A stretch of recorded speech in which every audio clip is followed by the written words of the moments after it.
True Philippine Ghost Stories. Message from Two Lovers. Part 2. Story by Joel Salud. One evening, while Estrelita and Chang were inside the lighthouse, Jose barged in with a couple of Spanish soldiers, demanding the arrest of the young Chinese-Filipino trader. By this time in Intramuros, Manila, the Chinese community was being harassed by the Spaniards for no apparent, justifiable reason. The Spanish soldiers dragged Chang and Estrelita out of the lighthouse where the young Chinese Filipino was shot point-blank in the head. He was killed instantly.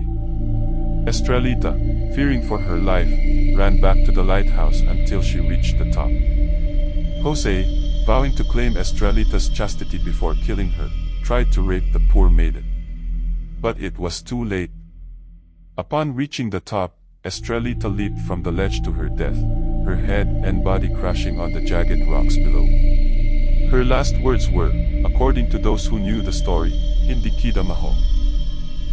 The group did not say anything, as the garbled sound of waves crashing against the cliff wall punctuated the silence.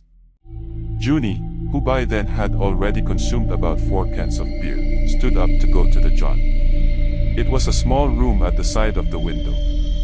While the caretaker continued to relate his story, Junie excused himself and went in. The room was dark, save for the feeble light coming from the rechargeable lamp. As Junie relieved himself, he noticed moisture building up on the mirror next to where he was standing. A chilly breeze rose inside the small room as the midnight moon hurled patches of light where Junie stood wide-eyed.